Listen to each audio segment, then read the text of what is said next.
Okay, so y'all want to know what I did at Frank's Racing. Well, it's not 100% complete, but here is a little sample.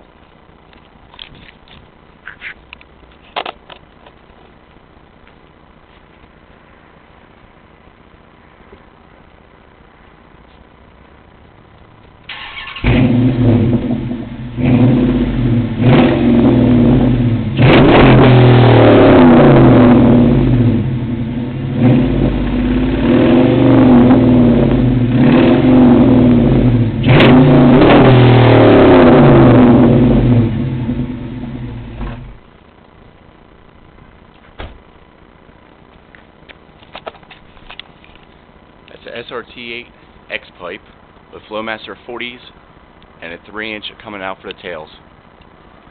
Enjoy.